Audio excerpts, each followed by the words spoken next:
வணக்கம். இன்றைக்கி நம்ம பார்க்க போகிற பதிவுன்னு பார்த்திங்கன்னா காரடையான் நோன்பு. இந்த நோன்பு எதற்காக கொண்டாடப்படுகிறது, யார் கொண்டாடுறாங்க, ஏன் இதை பெண்கள் இந்த காரடையான் நோன்பு இருக்கணும்,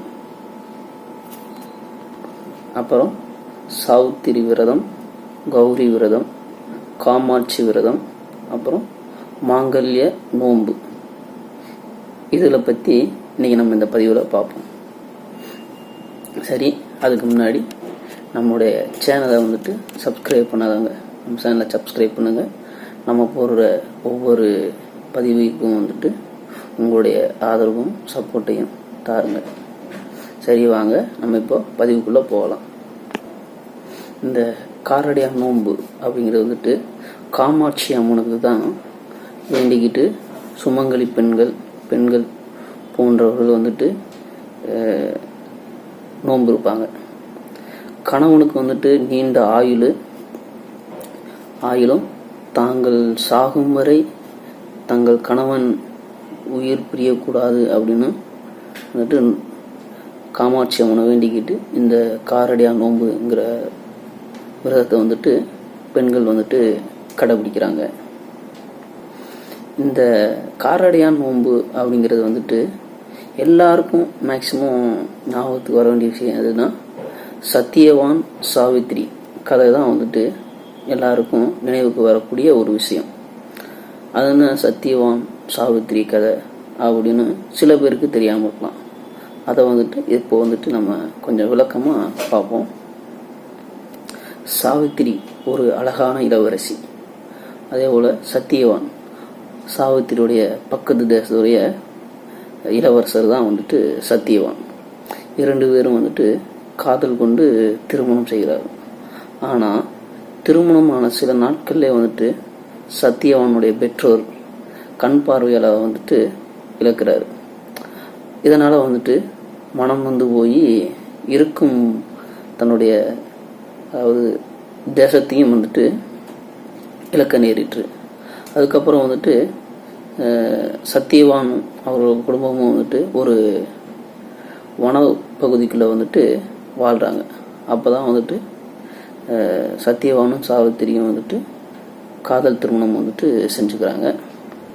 இந்த விதி விளையாடியது போல தான் சத்தியவான் அவருடைய உயிரும் சீக்கிரம் பிரிய போகுது அப்படிங்கிற விஷயம் சாவித்திரிக்கும் தெரிஞ்சது. அதனால் சாவித்திரி காமாட்சி அம்மனுக்கு இந்த காரடையான் நோன்பு இருக்கிறாங்க. அப்படிங்கிற சத்தியவானுடைய உயிர் பிரியும் பொழுது சாவித்திரி அவர்களும் யமன் கூட சத்தியவான் அவரோட உடலை யமன் அவர் பறிச்சுட்டு போகும்போது சாவித்திரியும் கூடயே போகிறாங்க. என்னடா இது அப்படின்னு யமதர்மருக்கே ஒரு ஆச்சரியமாக தோணுது. உடனே யமதர்மர் சத்தியவான் உயிரை பறிச்சுட்டு போன கேட்ட சாவித்திரியை என்னுடைய கணவருடைய உயிரை பறிச்சுட்டு போகக்கூடாது அப்படின்னு சொல்லி வாக்குவாதம் பண்ணி போராட்டம் பண்ணுறாங்க. யார் கூட? யமதர்மர்கள் கூட. யமதர்மரும் அவங்களோட வாக்குவாதத்தில் சத்தியவான் சாவித்திரி அவர்கள் போராடி வென்றுறாங்க. உடனே சத்தியவான் அவர்களுக்கும் மீண்டும் உயிர் கிடைச்சிருது. அந்த நாளை தான் காரடையான் நோன்பு அப்படி கொண்டாடுறாங்க. இந்த காரடையான் நோன்பு அப்படிங்கிற நாள் என்னன்னு பார்த்தீங்கன்னா மாசி மாதத்துடைய கடைசி நாளும் பங்குனி மாதத்துடைய முதல் நாளும் இரண்டும் இணையக்கூடிய நாட்கள் தான் இந்த காரடையான் நோன்பு கொண்டாடப்படுகிறது. இந்த காரடையான் நோன்புல காமாட்சி அம்மனுக்கு நன்றி தெரிவிக்கும் விதமாகத்தான் சாவித்திரி அவர்கள் இந்த காரடையான் நோன்பு இருக்காங்க. அது 3 நாள் விரதம் இருந்து அம்மனுக்கு கார் அரிசியும் அப்புறம் வெல்லம் அப்புறம் அதாவது பாசிப்பயிறு இதுகள்லாம் வந்துட்டு வந்துட்டு ஒரு தட்டை, அதாவது நம்ம சொல்லக்கூடிய அதிரசம் மாதிரி செஞ்சு காரமாகவும் வெள்ளத்திலும் 2 விதமாக வந்துட்டு சாமிக்கு வந்துட்டு படையலாக படைக்கிறாங்க. படித்து அந்த நன்றியையும் சாவித்திரி அவர்கள் வந்துட்டு காமாட்சி அவர்களுக்கு வந்து தெரிவிக்கிறாங்க. அதே போல் வந்துட்டு தண்ணியிலேயே கரையாத வெண்ணெயையும் வந்துட்டு சாமிக்கு படைச்சு தங்களுடைய நன்றியை வந்துட்டு சாவித்திரி அவர்கள் வந்துட்டு தெரிவிக்கிறாங்க. இந்த நாளை தான் வந்துட்டு காரடையான் நோன்பு அப்படின்னு எல்லா பெண்களும் வந்துட்டு கொண்டாடுறாங்க. சரி, இந்த நோன்பு வந்துட்டு யார் யார் இருக்கலாம் அப்படின்னு பார்ப்போம். அதாவது தாலி கட்டிய கணவன்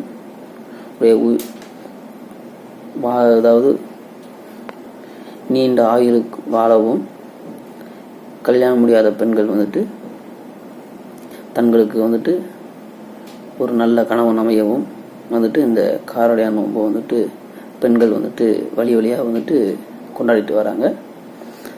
அதுபோல் இந்த காரடையான் நோம்பில் வந்துட்டு பெண்கள் வந்துட்டு காலையிலேயே எழுந்து தங்கள் வீட்டில் உள்ள காமாட்சி அம்மனோ இல்லை தங்கள் வீட்டில் உள்ள அம்மன் ஃபோட்டோவுக்கு வந்துட்டு பூ எல்லாம் படைத்து ஒரு மஞ்சள் கயிறையும் எடுத்து அதில் வந்துட்டு கொஞ்சம் போல் பூவையும் வச்சு அந்த அதிகாலையில் வந்துட்டு தங்கள் கணவர்கள் வந்துட்டு வீட்டில் இருந்தாங்கன்னா அவங்களுக்கு மரியாதை செலுத்தி காலில் விழுந்து அந்த தாலியையும் கட்டிக்கொள்வாங்க. அதே போல் கணவர் இல்லைன்னா தாங்களே வந்துட்டு கட்டிக்கொள்வாங்க. இப்படி இந்த காரடையான் நோன்பு வந்துட்டு கொண்டாடுறதுனால தங்களுடைய கணவனுடைய ஆயுள் காலம் வந்துட்டு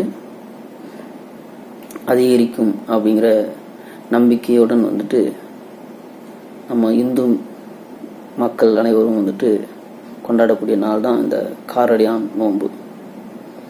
இந்த பதிவை வந்துட்டு உங்கள்கிட்ட வந்துட்டு பகிர்ந்து கொண்டதில் வந்துட்டு மிகவும் நன்றி, சந்தோஷப்படுகிறேன். நன்றி, வணக்கம்.